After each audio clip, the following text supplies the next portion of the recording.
You reach the moat.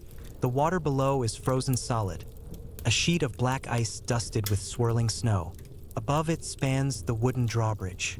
The heavy oak planks are worn smooth by centuries of horses and wagons. They rumble hollowly beneath your feet as you cross. Hud, hud, hud.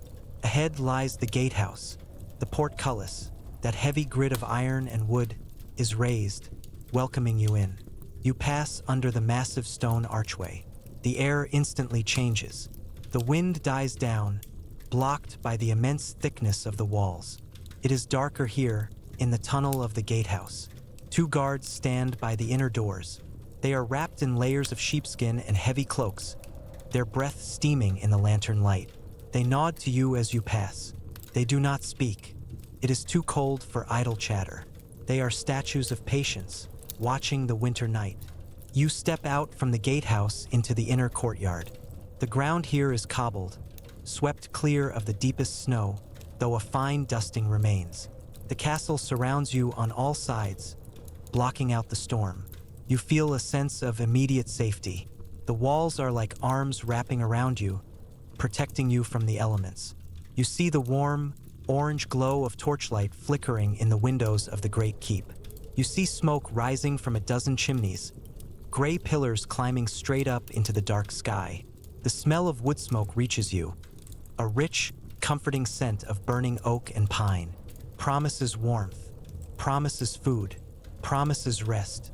You walk across the courtyard towards the heavy double doors of the great hall. The iron handles are cold to the touch, freezing metal against your skin. You grip the ring, turn it, and push. The heavy wood groans on its hinges. A sliver of golden light spills out onto the snow.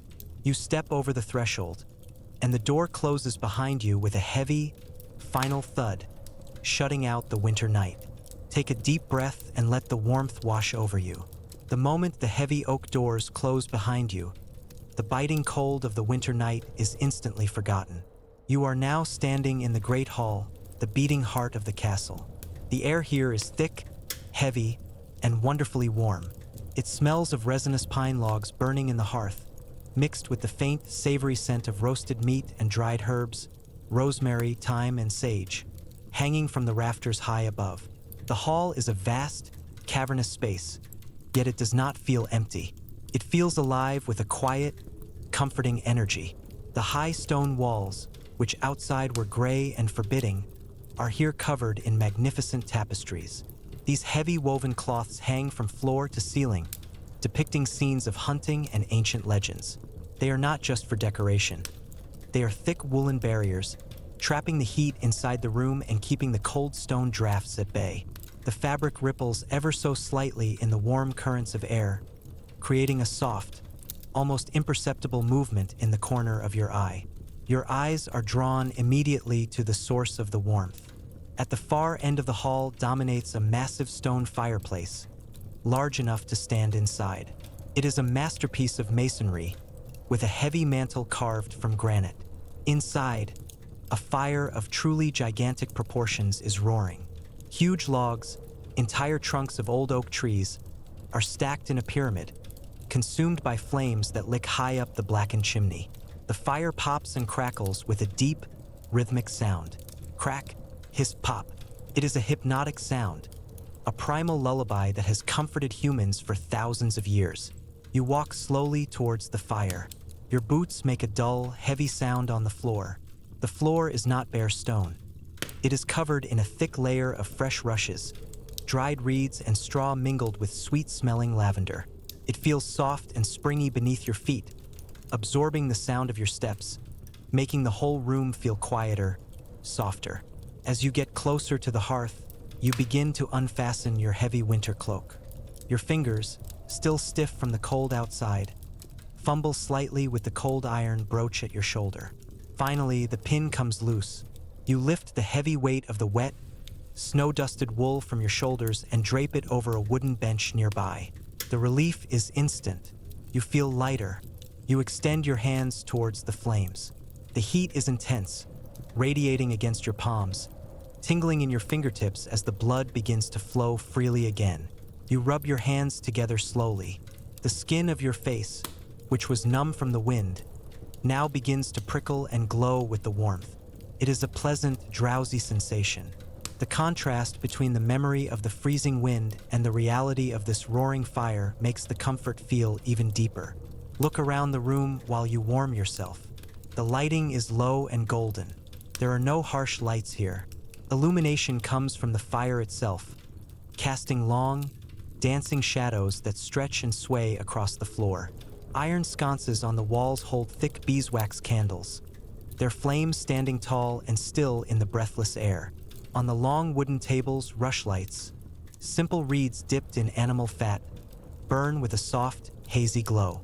The light reflects off the polished oak of the tables and the pewter flagons sitting ready for the evening meal. Everything here speaks of solidity and permanence. The wooden beams holding up the roof are thick and black with age, darkened by centuries of smoke. The stone pillars are cool to the touch but solid as the earth itself. You are safe here. The storm outside may rage, the snow may bury the roads, but in here, within these thick walls, under the protection of this fire, winter cannot touch you. You are completely and utterly secure. You turn away from the great fire and walk towards a low, arched doorway at the side of the hall. This passage leads deeper into the castle, down a short flight of stone steps worn smooth in the center by generations of servants. As you descend, the air grows even warmer, thick with delicious, savory aromas. You push open a heavy wooden door and step into the castle kitchen. If the great hall is the heart of the castle, this room is its stomach. It is a space of immense comfort and abundance. The room is dominated by two enormous ovens built into the wall, glowing with a dull, steady red heat. They have been burning all day, baking loaf after loaf of dense, dark rye bread. The smell of the baking bread is overpowering in the best possible way, warm, yeasty, and wholesome. It hangs in the air, a scent that speaks of safety and survival against the winter cold. In the center of the room stands a massive work table made of thick slabs of maple wood. The surface is scarred from years of chopping and slicing, scrubbed clean to a pale, smooth finish. On it sits a basket of late winter apples, their skins wrinkled but still sweet, stored carefully in the cellars since the autumn harvest. Next to them is a wheel of hard cheese, yellow and waxy, and a crock of salted butter. Look around at the shelves that line the stone walls. They are packed with the castle's winter provisions. You see rows of earthenware jars filled with dried peas and lentils. You see sacks of flour, slumped heavy and soft against each other. You see bunches of dried onions and garlic hanging from the ceiling beams, their papery skins rustling softly in the rising heat.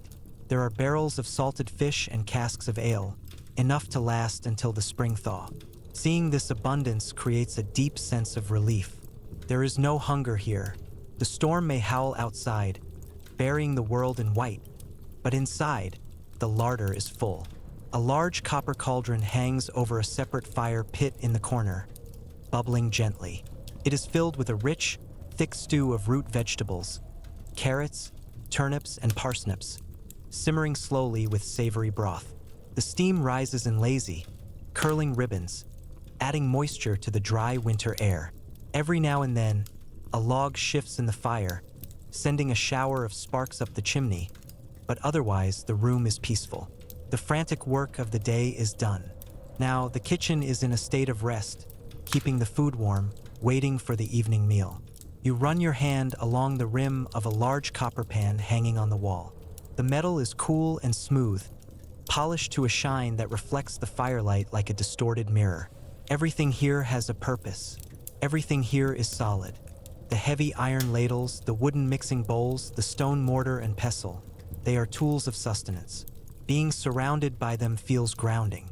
You find a small wooden stool near the ovens and sit for a moment. The stone wall behind you is warm, heated by the fire on the other side. You close your eyes and just breathe in the complex, comforting bouquet of the kitchen. Roast meat, wood smoke, dried sage, and warm dough. It is a heavy, drowsy smell. The heat of the room wraps around you like a thick blanket, making your eyelids feel heavy. You are sheltered. You are fed. You are safe. You leave the warmth of the kitchen and head towards a narrow spiral staircase made of gray stone. You begin to climb, The air here is cooler, a neutral transition zone between the fires below and the chambers above. Your hand traces the cold stone of the central pillar as you ascend, step by winding step.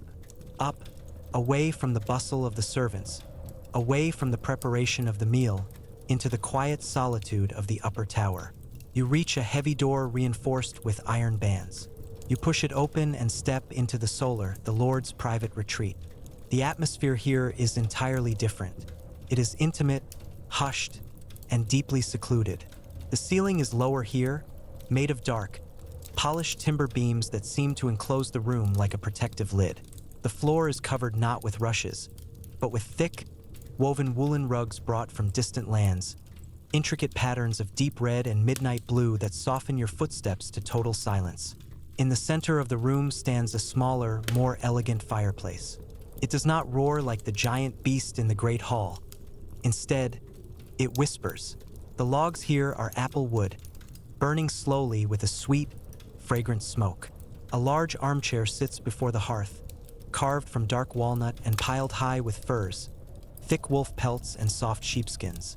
It looks incredibly inviting, a throne of softness waiting to embrace you.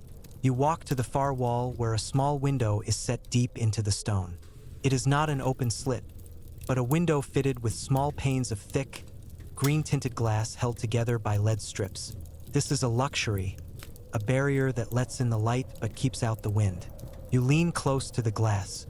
It is cold, radiating a chill that stops inches from your face. Through the distorted, thick glass, you look out at the world. The sun has completely set now. The world outside is a void of swirling dark blue and gray. You can see the snow driving sideways, illuminated briefly by the torchlight from the courtyard below. The wind is throwing the snowflakes against the castle walls, a chaotic, freezing dance. You can hear the wind moaning softly against the glass, trying to find a way in, but the lead and stone hold firm. You are separated from the freezing storm by just this thin sheet of glass, yet you are perfectly untouched. The contrast sends a shiver of pleasure down your spine. You turn back to the room. On a heavy oak desk lies an open book. It is a manuscript, handwritten on vellum, calfskin parchment that is smooth and creamy to the touch. You run your fingertips over the page. You can feel the slight texture of the ink, the dried black letters rising microscopically from the surface. Beside the book sits a pair of spectacles with iron frames and a quill pen resting in an ink pot. It is a tableau of quiet study, of a long winter evening spent in the pursuit of knowledge. You move to the armchair and sit down. The furs swallow you up. The wolf pelt is heavy and warm against your back. You stretch your legs out towards the fire. The heat soaks into your boots. You watch the flames dancing gently over the white ash of the applewood logs. There is no urgency here. No one will disturb you. The castle is locked for the night. The guards are at their posts. The food is prepared. There is nothing left for you to do but rest. You sink deeper into the chair, listening to the muffled howl of the wind outside, feeling the deep, heavy silence of the tower room wrapping around you like a cloak. You leave the Lord's Solar and walk down a long, narrow corridor.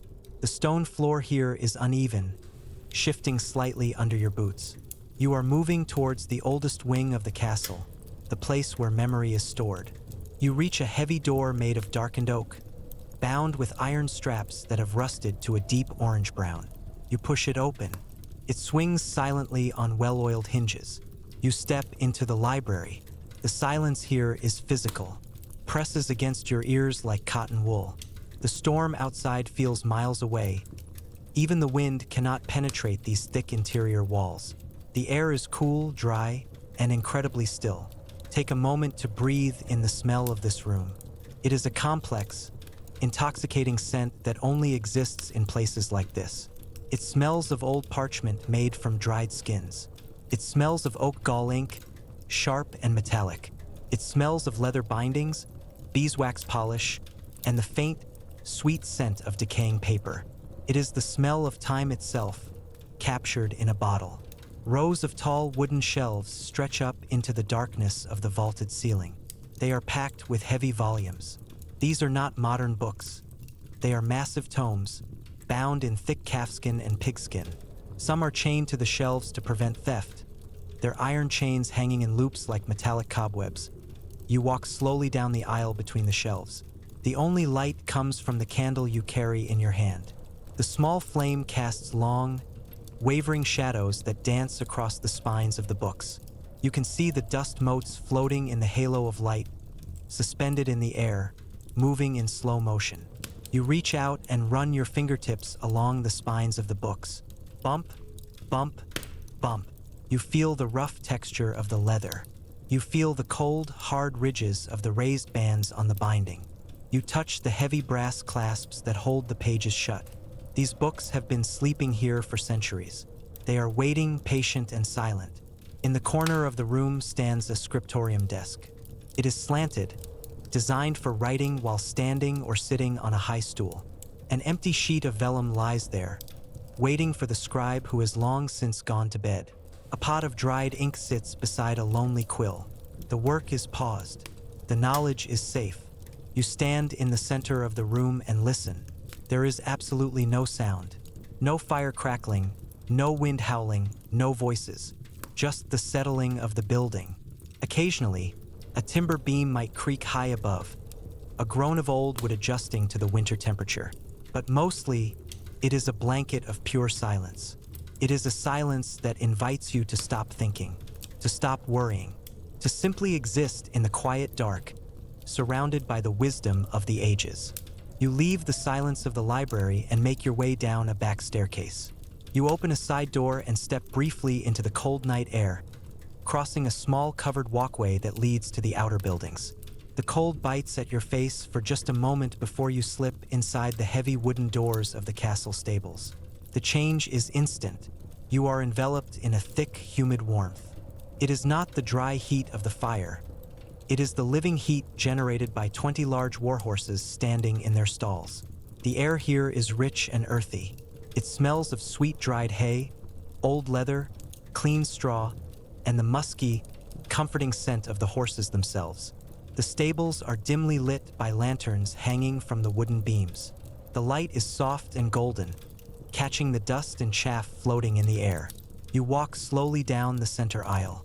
The floor is packed earth, covered in a thick, soft layer of fresh straw that muffles your footsteps completely. Rustle, rustle, rustle. On either side of you, the great horses are resting. Some are sleeping while standing up, their heads lowered, their eyes half closed. Others are lying down in the deep straw, their legs tucked beneath them. As you pass, you hear the deep, rhythmic sound of their breathing. Thu, thu. It is a slow, steady sound, deep and resonant. One of the horses, a massive black destrier, lifts his head as you approach. You stop and reach out a hand. You stroke his velvet nose. It is incredibly soft. He nuzzles your palm, his breath hot and moist against your skin. He is calm. He knows he is safe from the storm outside. You listen to the sounds of the stable. The most prominent sound is the chewing. Crunch, grind, crunch. Several horses are slowly eating their evening hay. It is a monotonous, rhythmic noise, the grinding of teeth on dry grass. It is the sound of contentment. High up in the rafters, you spot a barn cat curled into a tight ball on a stack of feed sacks. It is fast asleep, oblivious to the world. Seeing it makes you feel tired. The atmosphere here is heavy with rest. The animals have no worries about tomorrow. They are warm, they are fed, and they are protected by the thick stone walls. You lean against a wooden post, breathing in the scent of the hay, letting the slow rhythm of the chewing horses hypnotize you. You are part of this peaceful, living stillness. You leave the earthy warmth of the stables and climb a winding stone staircase that leads up to the castle walls. You push open a heavy door and step out onto the ramparts. The wind hits you immediately, but it is not as fierce as before. The storm has passed. The sky has cleared completely. Above you, the dome of the heavens is a deep, endless black, scattered with millions of stars. They look like crushed diamonds thrown across dark velvet. They are sharp, bright, and cold. The moon hangs low, casting a pale, silver light over the world below. You look over the edge of the stone parapet. The forest stretches out for miles, a silent ocean of white. The treetops are frozen still. There is no movement out there, no wolves howling, no travelers, just the immense, beautiful silence of a winter night. The world is asleep under a thick blanket of snow. You turn and walk towards the guard tower. You enter the guard room, seeking refuge from the chill. It is a small, round room built into the thickness of the wall. In the center stands a large iron brazier, filled with glowing red charcoal. The heat here is intense and focused. Two guards are sitting on wooden stools near the fire. They have removed their helmets. One is whittling a piece of wood with a small knife. Scrape, scrape, scrape. The other is leaning back against the stone wall, eyes half closed, watching the embers glow. On a small table between them lies a game of dice. They are not playing now, but every now and then, one of them idly picks up the bone dice and drops them onto the wood. Clatter, clack. It is a dry, hollow sound. They nod at you as you enter, a silent acknowledgement. They are awake so you don't have to be. They are the watchers in the night. Their presence is a guarantee of safety. You stand by the brazier for a moment, warming your hands over the coals. The metal radiates a dry, dusty heat. You watch the heat waves shimmer in the air. The castle is secure. The gates are barred. The walls are high. You can leave the watching to them. You leave the guard room and walk back through the quiet corridors. The castle is asleep now. The only sound is the soft scuff of your boots on the stone. You reach your chamber door. You open it and step inside. The room is dark, lit only by the dying embers of the apple wood fire in the hearth. The air is warm and still. You walk to the window. Heavy curtains made of thick velvet, lined with wool, hang on either side. You reach out and pull them shut. Swish, thud. They meet in the middle, blocking out the draft, blocking out the night, blocking out the winter. You are cocooned. You turn to the bed. It is a massive four-poster bed, draped in heavy tapestries to keep the warmth in. A servant has been here while you were away. You see the long handle of a brass warming pan sticking out from the sheets. It is filled with hot coals from the fire, moved back and forth to heat the bedding.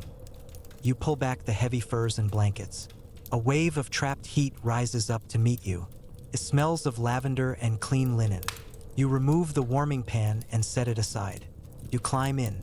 The mattress is deep, a thick feather bed that sinks under your weight, molding to the shape of your body.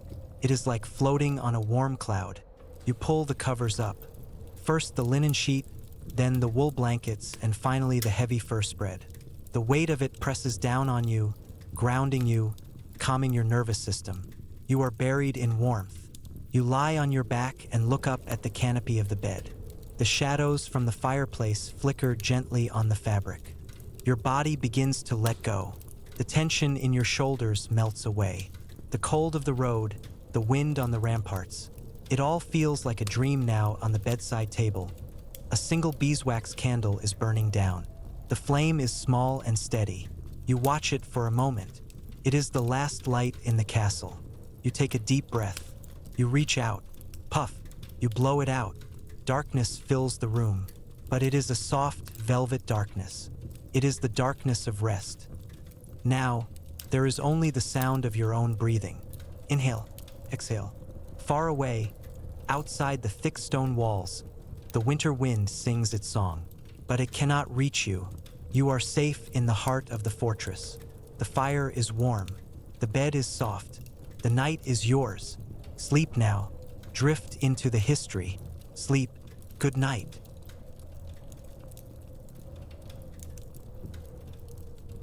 The year is 1925. It is a wet, blustery night in late October. You are standing on the platform of a grand railway station in Vienna. Above you, the high arched glass roof is lost in shadow, echoing with the distant sounds of the city and the hiss of steam. The air here is cool and smells of rain, wet pavement, and the distinct, smoky scent of coal. Rain is drumming steadily against the station roof high above, a constant, rhythmic hum that underlines everything. Thrum, thrum, thrum. In front of you waits the train. It is the night express, a magnificent beast of iron and steel, resting on the tracks like a sleeping dragon. The locomotive at the front is massive, painted a deep, glossy black. Steam hisses gently from its valves, wrapping the wheels in a thick, white fog that swirls around your ankles. You can feel the heat radiating from the engine, a powerful warmth that pushes back the chill of the rainy night. You walk down the platform, your footsteps echoing on the stone. You are carrying a single leather suitcase. The handle is smooth and worn in your grip. You pass carriage after carriage, looking for your number. The windows of the train are glowing with a warm, amber light, looking like a string of golden beads stretched out into the darkness. Inside, you see glimpses of velvet curtains and polished wood. It looks incredibly inviting. A conductor stands by the open door of your carriage. He is dressed in a crisp uniform with brass buttons that catch the light. He nods to you as you approach, checking your ticket with a polite smile. "Welcome aboard, sir," he says softly. His voice is calm, professional. He takes your suitcase, lifting it effortlessly. You step up from the cold, damp platform onto the train. Step, step. The change is instantaneous. You leave the noise and the chill of the station behind and enter a world of silence and luxury. You are now in the corridor of the sleeping car. The floor is covered in a thick, plush runner carpet of deep burgundy wool. It softens your steps completely. The walls are paneled in rich mahogany wood, polished to a mirror shine. Everything feels solid, expensive, and secure. The air inside is warm and smells faintly of lemon polish and expensive pipe tobacco. You walk down the narrow corridor. On one side, large windows look out onto the rainy platform. On the other, a row of numbered doors made of intricate wood marquetry. The train is quiet. Most passengers are already settled in their compartments. You can hear the low murmur of voices behind closed doors, but nothing loud. Just a gentle hum of humanity. You find your compartment, number 7. You slide the heavy brass handle. The door glides open on well-oiled tracks. Swoosh, click. You step inside your private sanctuary for the night. The compartment is compact but perfectly designed. It is a jewel box of comfort. To your right, a wide seat upholstered in soft, crushed green velvet. It looks deep and comfortable. A small table lamp with a fringed shade sits by the window, casting a pool of golden light on the wooden table. The conductor follows you in and places your suitcase on the luggage rack above the seat. "We depart in 5 minutes," he whispers, and then steps out, sliding the door shut behind him. You are alone. The silence of the cabin wraps around you. You are insulated from the world by glass and steel and velvet. You take off your wet coat and hang it on the brass hook. You sit down on the velvet seat. It sinks beneath you, soft and supportive. You let out a long breath. You have arrived. Suddenly, a loud, piercing whistle cuts through the damp air outside. Oh, oh, oh. It is the signal. The locomotive is waking up. You feel a deep, shuddering vibration run through the floor of your cabin as the immense pistons begin to move. There is a hiss of escaping steam, loud and powerful. And then, with a heavy, metallic groan of steel against steel, the train begins to move. First, it is barely a crawl. The platform outside your window begins to slide backwards, inch by inch. You watch the iron pillars of the station drift past, faster and faster. The faces of the people on the platform blur into a stream of pale shapes. The train lurches slightly, a gentle, rocking motion, as it crosses the points and switches, navigating the complex web of tracks leaving the station. Clack, clack, clack, clack. The rhythm begins. That famous, hypnotic rhythm of the rails. It is a heartbeat of iron. Da-dum, da-dum, da-dum, da-dum. The train gathers speed. The lights of Vienna slide away into the distance, replaced by the dark, rainy void of the countryside. Rain streaks horizontally across your window now, driven by the speed of your passage. It turns the world outside into a watercolor painting of black and gray. You settle deeper into your seat. The vibration of the train is soothing, a constant, low-frequency massage that travels up through the velvet cushion. You are moving, yet you are perfectly still. There is a soft knock at your door. Knock, knock. Come in, you say softly. The door slides open. It is the conductor again. He carries a silver tray. He enters the small space with practiced ease, balancing against the motion of the train. He places the tray on the small wooden table under the lamp. "Your evening tea, sir," he whispers. He arranges the items with meticulous care. A teapot made of white bone china, delicate and translucent. A matching cup and saucer. A small silver jug of milk. A bowl of sugar cubes with a tiny silver tong. He bows slightly and leaves, closing the door again. You are alone with your tea. You reach out and touch the teapot. It is hot, radiating warmth into your fingertips. You lift it, feels heavy and solid. You pour. The amber liquid streams into the cup, swirling and steaming. The aroma hits you instantly, Earl Grey, rich with the scent of bergamot and citrus. It is a bright, clean smell that cuts through the musty scent of the rain. You pick up the silver tongs and select a single cube of sugar. You drop it into the cup. Plop. You watch it dissolve slowly in the hot liquid. You add a splash of milk, watching the white clouds bloom and swirl in the dark tea. You pick up the silver spoon. Clink, clink, clink. The sound of metal against china is sharp and clear in the quiet cabin. You stir slowly, round and round, watching the vortex form in the center of the cup. You lift the cup to your lips. The rim is thin and delicate. You take a sip. The tea is hot, sweet, and comforting. It warms your chest as it goes down.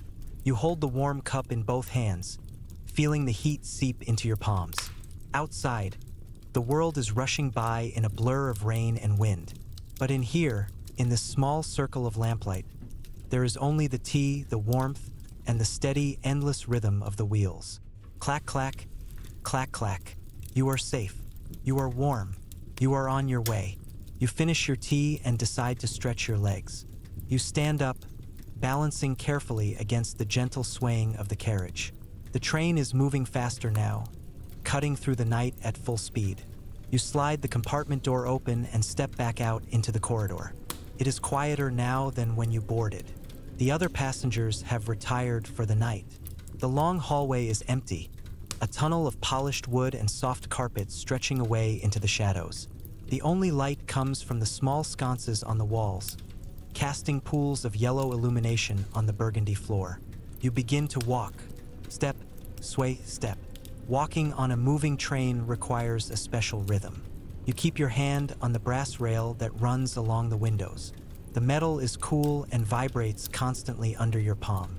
It is a physical connection to the engine miles ahead. You can feel the power of the steam, the turn of the wheels, transmitted through the frame of the train directly into your hand.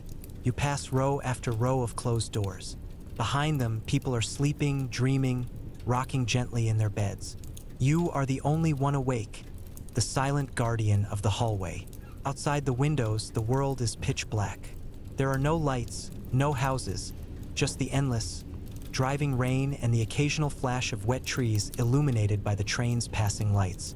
You reach the end of the sleeping car. You open the heavy door to the vestibule, the connection between the carriages. Clack whoosh. The noise hits you instantly. Here, between the cars, the insulation is gone. You can hear the roar of the wind, the grinding of the iron wheels, the clashing of the buffers. The floor here consists of shifting metal plates that slide over each other as the train turns. Grind, scrape. The air is colder here, smelling of grease and ozone. You step across the moving plates carefully, feeling the raw energy of the machine, and open the door to the next carriage. Silence returns. You have entered the dining car. At this hour, it is deserted. It looks like a stage set after the actors have gone home. 2 rows of tables are set for breakfast, covered in crisp, white linen tablecloths that glow ghostly pale in the dim light. You walk down the aisle. The car is swaying more than the sleeping quarters. You hear the music of the dining car, the soft, tinkling sound of crystal glasses touching each other on the shelves. Ting, ting, ting. The silverware rattles gently in the drawers. It is a delicate, glassy sound, like wind chimes. You sit down at one of the empty tables near the window. The velvet chair is plush and high-backed. You are the only patron in this moving restaurant.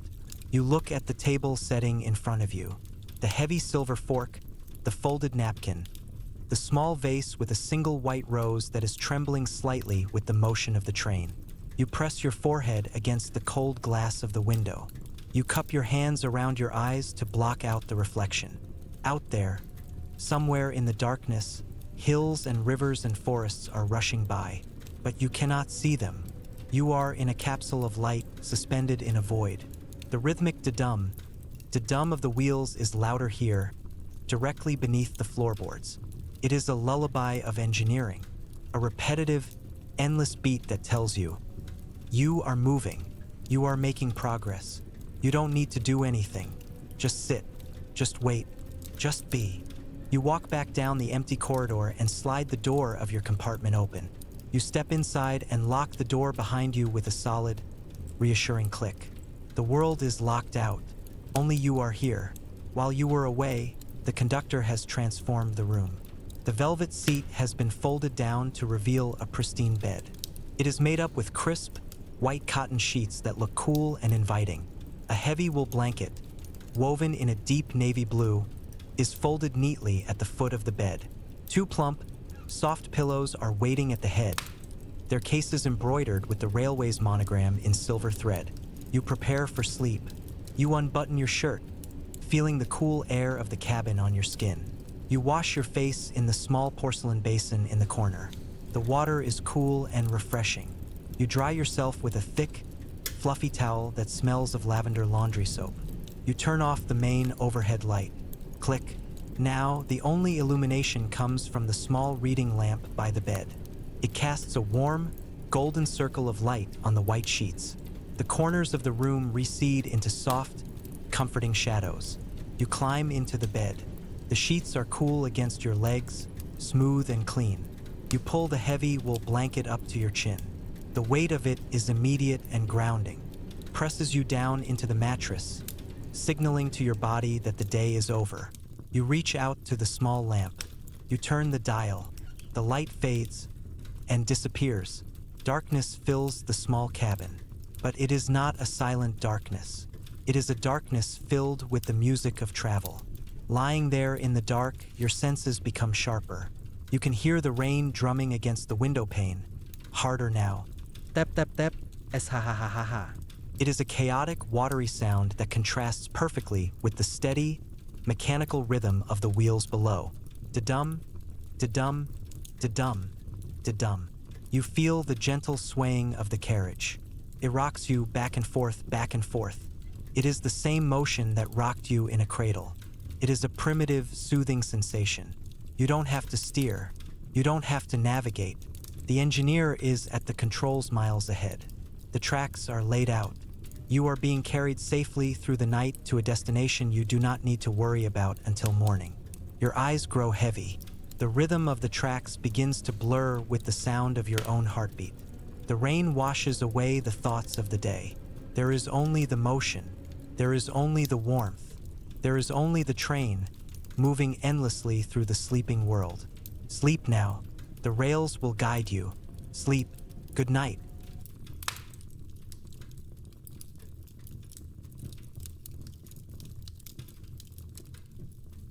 Tonight, we leave the land far behind. We are going to a place where the earth does not exist, where there is only water, wind, and wood. We are traveling back to the year 1780, to the golden age of sail. You are a passenger on a great merchant ship, the Indefatigable, crossing the vast, dark Atlantic Ocean. It is deep night. The moon is hidden behind a thick blanket of drifting clouds.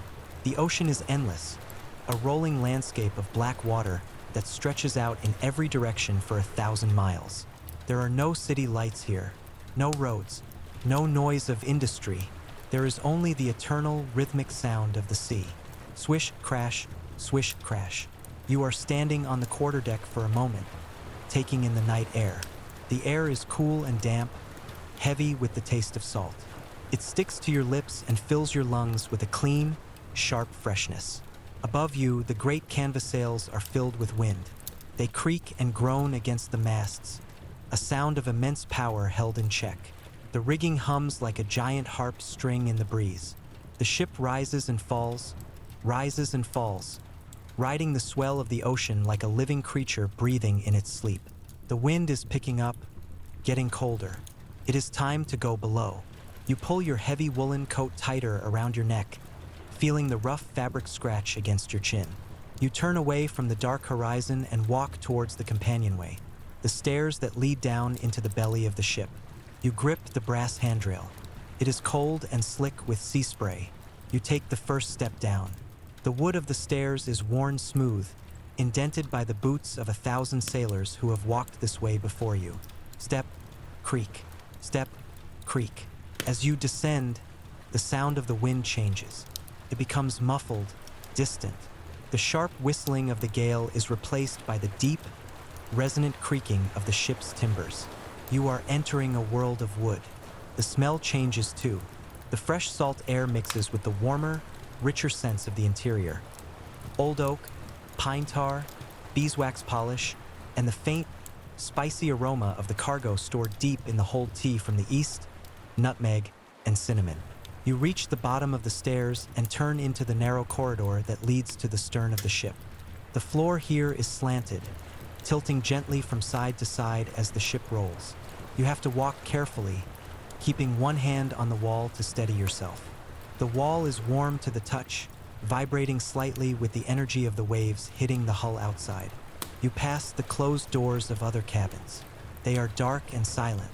The lanterns in the hallway swing back and forth on their hooks, casting long pendulum shadows that sweep across the floorboards. Left, right, left, right. It is a hypnotic motion, synchronized perfectly with the roll of the ocean. Finally, you reach the door at the very end of the passage. Your cabin. It is the stern cabin, the finest room on the ship.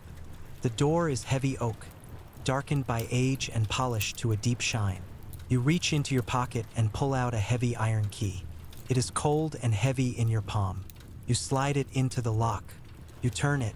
Click, clack. The mechanism is stiff but precise. You push the door open. The hinges whine softly, a high-pitched complaint that speaks of salt air and rust. You step inside and close the door behind you. You turn the key again to lock it. You are safe.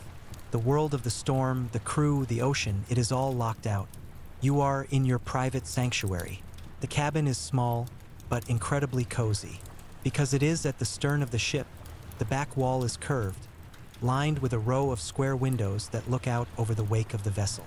It is pitch black outside, but you can hear the water churning against the glass, a constant, rushing white noise that wraps around the room. The ceiling is low, crossed by heavy black beams. You can reach up and touch them if you stand on your toes. The room is built to be a fortress against the sea. Every piece of furniture is built in, bolted to the floor so it cannot move. There is a desk with a raised edge to keep pens from rolling off. There is a narrow bunk built into the wall like a cozy cave. There is a small sea chest for your clothes. The only light comes from a gimbaled oil lamp hanging from the center beam. Because of the gimbal, a clever brass ring mechanism, the lamp stays perfectly upright even as the ship rocks. The room tilts left, the room tilts right, but the flame remains steady, casting a warm, golden glow that anchors you in the moving world. The light flickers gently, making the shadows in the corners dance. The wood of the paneled walls glows with a rich, honey-colored light. Feels warm, feels dry, feels like home. You stand in the center of the cabin, feeling the gentle heave of the deck beneath your boots. The ship rolls slowly to port, pauses, and then rolls slowly back to starboard. It is a rhythmic, comforting motion, like being rocked in a giant cradle. You adjust your stance instinctively, your sea legs finding balance without you even thinking about it. It is time to shed the weight of the journey. You reach up with cold, stiff fingers to undo the heavy brass buttons of your woolen pea coat. The wool is damp from the sea spray, smelling of wet sheep and salt. Click, click, click. You undo the buttons one by one. You shrug your shoulders, and the heavy garment slides off. The relief is instant. You feel lighter, freer. You hang the coat on a brass hook near the door. As the ship sways, the coat swings gently against the wall. Swish, tap, swish, tap, pendulum marking the time. The cabin is cool, but there is a way to fix that. In the corner of the room, bolted securely to the floor on an iron plate, stands a small cast iron stove. It is a potbelly stove, round and squat, painted black. It is the heart of the cabin. You kneel before it. The iron is cold to the touch. You open the small door.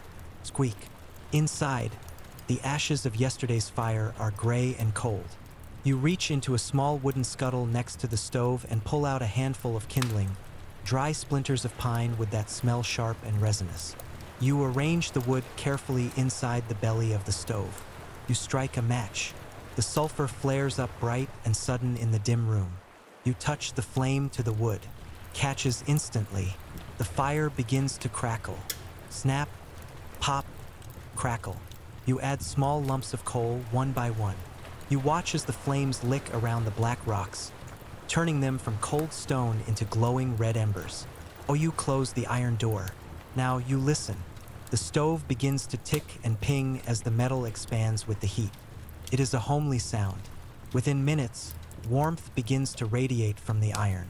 It spreads across the floor, driving away the damp chill of the Atlantic. You hold your hands out towards the stove, rubbing them together.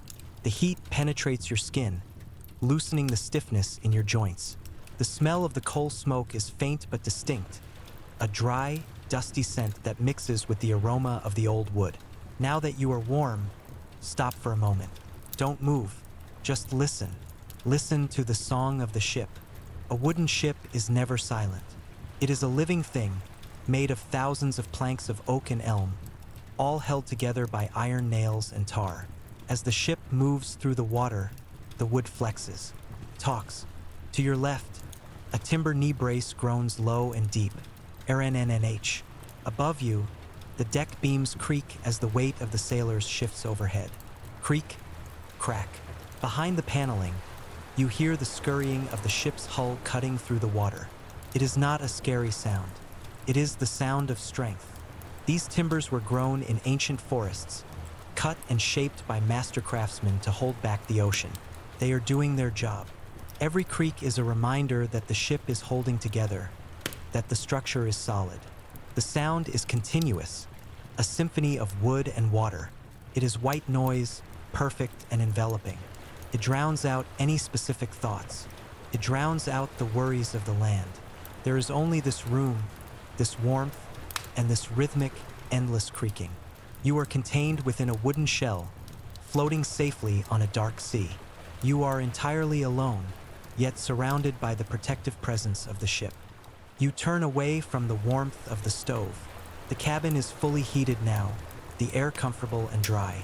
You move towards the large mahogany desk built into the starboard wall. This is a piece of furniture designed for the sea. It is heavy, solid, and practical. The top of the desk is surrounded by a raised wooden lip, a fiddle, which prevents your pens and papers from sliding onto the floor when the ship heels over in a strong wind. You sit down in the heavy wooden chair. 2 is secured. It is bolted to the floorboards with iron brackets, but it can swivel slightly. You settle into the leather seat. The leather is old, cracked in places, and worn smooth by years of use. Creaks softly as you shift your weight. Squeak, creak. On the corner of the desk sits a heavy crystal decanter, secured in a wooden rack lined with green felt. It is half full of fresh water. You reach out and lift the heavy glass stopper. Clink. The sound of glass on glass is sharp and clear. You pick up a heavy tumbler. You pour the water. Glug, glug, glug. You watch the water swirl in the glass. As the ship rolls to the left, the water in your glass tilts to the right, maintaining its own horizon. You take a sip. The water is cool, stored in wooden casks deep in the hold. It tastes faintly of oak, a clean, woody taste. You set the glass down on the desk. You watch the water surface settle, trembling slightly with the vibration of the rudder. Now you open the wide, flat drawer in the center of the desk. It slides out with a dry hiss of wood on wood.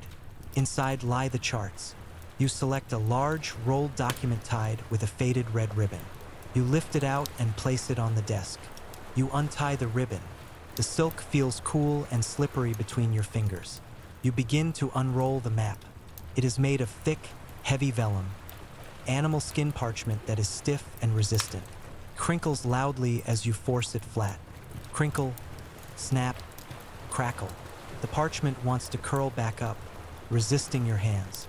You reach for the brass chart weights, heavy, polished discs of metal, and place one on each corner of the map. Hud, hud, hud, hud. Now the chart lies flat.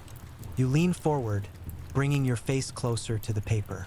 The lamplight swings overhead, causing the shadows of the brass weights to slide back and forth across the drawn lines.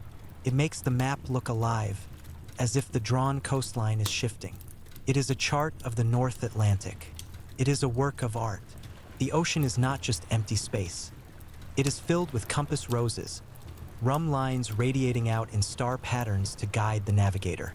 There are tiny, intricate drawings of sea monsters in the corners, and galleons with full sails riding the ink waves. You trace your finger along the route. Your skin makes a dry, whispering sound against the rough parchment. Swish, swish. You find your departure point, the coast of England. You trace the line downwards past France, past Spain, out into the deep open blue. You try to estimate where you are now. Just a tiny, invisible speck in the middle of a vast parchment ocean. You pick up a pair of brass dividers, a navigation tool used to measure distance. The metal is cold and precise. You walk the dividers across the map. Click, click, click, measuring the miles. 100 leagues, 200 leagues. There is so much ocean left to cross. But looking at it here, in the warm glow of the lamp, it does not feel daunting. It feels organized, feels manageable. The chaos of the waves outside has been tamed into neat black lines on cream-colored paper. You lean back in your chair, listening to the creaking of the beams. You watch the light play across the texture of the map. The parchment is stained in places with drops of salt water from previous voyages, little brown circles that tell a story of storms past. You are part of that story now, drifting safely across the ink and the paper, held securely in your wooden room. You roll up the chart and tie the ribbon back around it, placing it carefully in the drawer. You push the drawer shut. Slide, thud. You stand up. The floor tilts gently beneath you as the ship rides a long swell. You balance easily, swaying with the timber frame. You turn towards the back of the cabin. Here, the wall is not solid oak. It is a row of windows, the stern gallery. These are thick panes of glass, reinforced with iron latticework to withstand the pounding of the sea. They slope inwards, following the curve of the ship's hull. You walk towards them. The air near the glass is noticeably colder. You can feel the chill radiating from the ocean just a few feet away. You lean forward, placing your hands on the wooden sill. The wood is damp with condensation. You bring your face close to the glass. At first, all you see is your own reflection. A ghostly face looking back at you, superimposed over the warm, golden interior of the cabin behind you. You see the reflection of the oil lamp swinging back and forth, a pendulum of light in the darkness. But then your eyes adjust. You focus past the reflection, out into the night. It is a world of absolute black and white. The ocean is an inky void, merging seamlessly with the dark sky. There is no horizon line tonight, but directly below your window you see the wake of the ship. It is a churning, boiling river of white foam. The rudder cuts through the water, churning it up, creating thousands of bubbles that catch the faint moonlight filtering through the clouds. It is mesmerizing. You watch the water rushing away from you. It flows backwards, disappearing into the darkness astern. It is a visual mantra. Every second, the ship is leaving the past behind. Every wave that passes is gone forever. Rush, hiss, fade. The sound of the water here is louder than in the rest of the cabin. It is a constant washing sound, a powerful white noise that never stops, never changes pitch. It is the sound of a massive volume of water being displaced by the ship's hull. You press your fingertips against the glass. It is vibrating. A low, constant hum travels from the water, through the rudder post, through the stern timbers, into the window frame, and into your skin. You are literally touching the energy of the ocean, but you are safely separated from it by this thick, imperfect glass. You notice the imperfections in the pane, small bubbles of air trapped in the glass when it was blown, distortions that make the foam outside look like it is stretching and warping. Occasionally, a larger wave rises up. The stern of the ship lifts high into the air, going up, up, up, and then settles back down with a heavy, cushioned motion. Whoosh! Spray lashes against the window. Splatter. Tick, tick. Drops of salt water run down the outside of the pane, leaving salty trails. They wiggle and slide, fighting against the wind. You stand there for a long time just watching the water retreat. It is incredibly lonely, but in a good way. There is no one else out there. Just you, the ship, and the deep Atlantic. The world of land, of cities, of business and noise. It feels like it belongs to another planet. Here, there is only the elemental simplicity of water and motion. The repetitive movement of the wake makes your eyes feel heavy. The sound of the rushing water acts like a blanket for your mind, muffling your thoughts, smoothing them out until they are as flat as the horizon. You are simply a passenger, being carried through the night. You turn your back on the dark ocean outside the window. You are done with the view. It is time to turn inwards. The cabin feels even warmer now by contrast. The stove is still ticking gently, filling the room with a steady, dry heat that battles the dampness of the Atlantic. You walk towards your bunk. It is built into the port side of the cabin, a snug alcove recessed into the wooden paneling. This is not a landlubber's bed. It is a true sea bunk, designed for the motion of the ocean. It has high wooden sides, lee boards, carved from polished oak. These boards are there to hold you safe, to keep you from rolling out when the ship leans into the wind. Inside this wooden box lies your mattress. It is stuffed with fresh straw and sweet-smelling dried herbs, covered with heavy canvas ticking. It looks firm and inviting. A pile of heavy wool blankets is folded neatly at the foot, thick enough to keep out the coldest gale. You prepare for sleep. You sit on the small wooden sea chest to pull off your boots. Tug, thud, tug, thud. You place them side by side, wedging them into a corner so they won't slide across the floor in the night. You stand up and unbutton your shirt. The air of the cabin feels pleasant on your skin. You change into a loose linen nightshirt, the fabric cool and soft. You climb into the bunk. It is high, so you have to step up on the edge of the chest to reach it. You slide between the sheets. They are flannel, worn soft by many washings, warm and fuzzy to the touch. You pull the heavy wool blankets up over you, tucking them in tight around your sides. Now you are in the nest. You lie on your back, looking up at the heavy beams of the ceiling just a few feet above your face. You feel the ship moving beneath you in a completely different way now that you are horizontal. When you were standing, you fought the motion.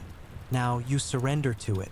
The ship lifts you up, pauses, and lowers you down. Lift and drop, lift and drop.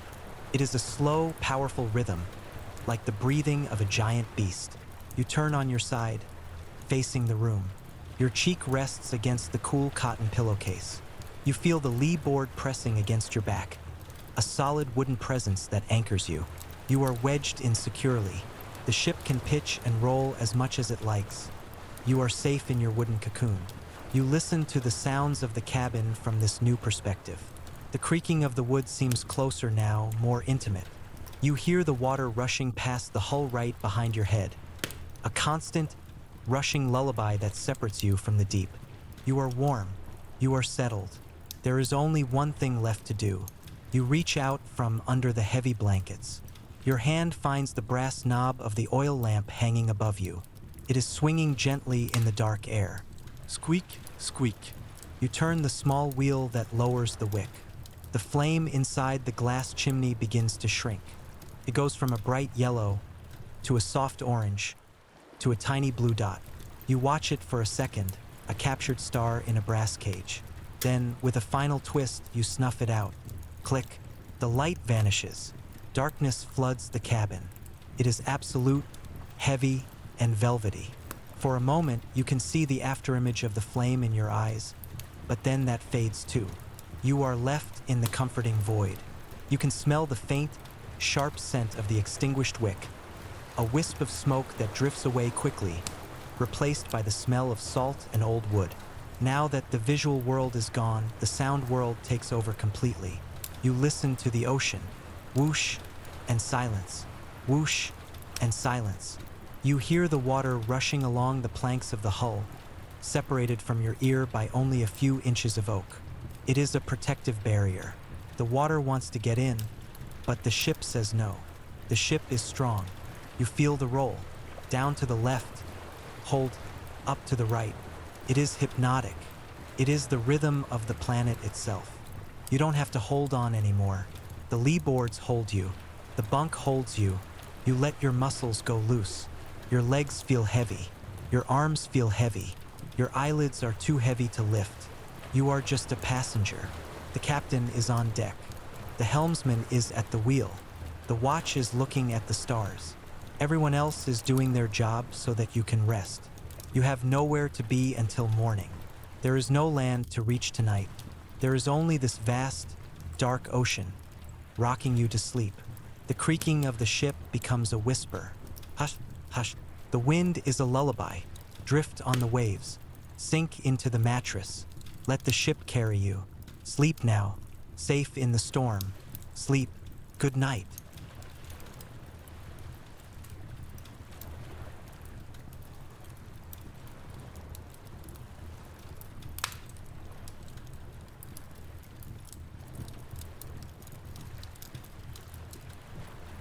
Our final journey tonight takes us to the heart of the Victorian era.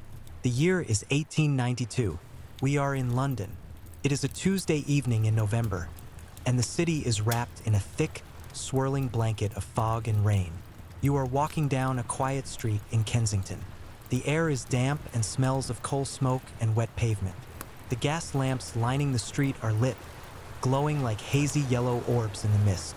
Their light reflects off the wet cobblestones beneath your feet, turning the road into a shimmering river of black and gold. Rain is falling steadily. Tip, tap, tip, tap. It drums rhythmically against the brim of your hat and the shoulders of your heavy wool coat. It is a cold, persistent rain, the kind that makes you pull your collar up and walk a little faster. You can hear the distant clip-clop of a hansom cab fading away into the fog, but otherwise, the street is deserted. You are alone with the weather. You reach your destination, a tall, brick townhouse with ivy growing up the walls. You walk up the white stone steps to the front door. The door is painted a glossy black, solid and imposing. You reach into your pocket and pull out your latchkey. The metal is cold against your fingers. You insert the key into the lock. Click, clack. The mechanism turns smoothly. You push the heavy door open and step inside. Instantly, the roar of the city and the hiss of the rain are cut off. You are in the vestibule. It is warm here. A grandfather clock in the hallway is ticking slowly, a heartbeat of the house. Tick, tock, tick, tock. You shake the water from your umbrella and place it in the porcelain stand. You take off your hat and coat, hanging them on the rack. The damp wool smells faint and earthy. You run your hand over the velvet wallpaper of the hallway. It is dry and soft. You walk down the corridor, your footsteps muffled by a thick Persian runner. You are moving towards the back of the house, towards your favorite room, towards the fire, towards the books. You reach the heavy mahogany door at the end of the hall. You turn the brass knob and step inside. Welcome to the library. This is your sanctuary. It is a room built for silence. The walls are lined from floor to ceiling with dark oak shelves, packed tight with thousands of books. There are so many books that they act as insulation, absorbing every sound from the outside world. The air here is cool and still. It smells of history. Breathe it in. It is a dry, sweet scent of aging paper, leather bindings, beeswax polish, and a faint hint of pipe tobacco from years gone by. It is a smell that immediately slows your heart rate. It tells your brain that there is no work to be done here. Only reading, only rest. The room is dim, lit only by the streetlight filtering through the heavy velvet drapes. You need warmth. You walk across the Persian rug to the large fireplace on the north wall. It is a grand structure, framed in black marble. You kneel on the hearth rug. It is thick and soft under your knees. Inside the grate, the fire is laid ready. Twists of newspaper, dry kindling sticks, and 3 heavy logs of seasoned oak. You reach for the box of long wooden matches on the mantelpiece. You slide the box open. HHHK. You pick out a single match. You strike it against the rough side of the box. Farrt. Hiss. A bright yellow flame bursts into life, illuminating your hands and the dark interior of the fireplace. The smell of sulfur is sharp and clean for a second. You touch the flame to the paper. The edges curl and blacken. The fire catches. It spreads to the dry sticks. Snap. Crackle. The sound is loud in the quiet room. You watch the flames grow, licking up around the bark of the oak logs. Orange light begins to flood the room, pushing back the shadows. You stay kneeling for a moment, watching the transformation. The cold, black grate becomes a living, breathing source of heat. You can feel the warmth on your face, growing stronger every second. It radiates outwards, warming the rug, warming the leather armchairs, warming the air itself. You stand up and look around. The firelight is now dancing across the spines of the books. Gold leaf letters on the bindings glint in the flickering light. The history of Rome, the travels of Marco Polo. A tall wooden ladder on brass wheels leans against the shelves. It is waiting for you to climb it, to reach the dusty volumes on the highest tier. But not yet. Now the room is awake. The fire is roaring gently. A deep, throaty rumble that creates a perfect background for the rain outside. The library is warm. The storm is locked out. You are safe in your fortress of knowledge. The fire is established now, burning with a steady, comforting heat. You turn away from the hearth and walk to the small side table near the window. On a silver tray sits a heavy crystal decanter, filled with amber liquid, aged brandy, stored here for just such a cold night. You reach out and lift the glass stopper. Clink. You pick up a heavy tumbler, etched with intricate patterns that catch the firelight. You pour a small measure. Glug, glug, glug. The liquid is rich and dark, swirling in the bottom of the glass. You replace the stopper. You lift the glass to your nose. The aroma is intense: dried fruit, oak wood, and vanilla. It warms your chest just by breathing it in. You take the glass with you and walk towards the window. Heavy velvet curtains, deep burgundy in color, frame the view. You pull one curtain aside just an inch to look out. The world outside is dissolving. The rain is lashing against the glass panes, running down in thick, distorted rivulets. Splatter, tap, tap, shhh. The wind is shaking the ivy on the walls outside, but the glass holds firm. The contrast between the cold, wet chaos out there and the dry, warm silence in here is delicious. You let the curtain fall back into place. Swish. The view is gone. You are sealed in. You turn to the center of the room. Facing the fire stands your chair. It is a classic Victorian wingback chair, upholstered in deep, buttoned leather. The wings on the sides are designed to trap the heat of the fire around your head and block any drafts from the room. You approach it. You sit down. Creak. Sigh. The old leather groans softly under your weight. It is cool at first, but quickly warms to your body. You settle back. The chair is deep and firm. You rest your head against the side wing. You take a sip of the brandy. It tastes of fire and earth. You feel the warmth travel down your throat, settling in your stomach, relaxing your muscles from the inside out. You rest the glass on the arm of the chair. You stare into the fire. The flames are hypnotic, dancing over the logs, turning the wood into glowing red charcoal. Snap, pop. You listen to the house. You hear the faint settling of the floorboards upstairs. You hear the grandfather clock in the hall, still counting the seconds. Tick, tock. And underneath it all, the constant, rhythmic drumming of the rain. It is a wall of white noise that washes away every thought, every worry.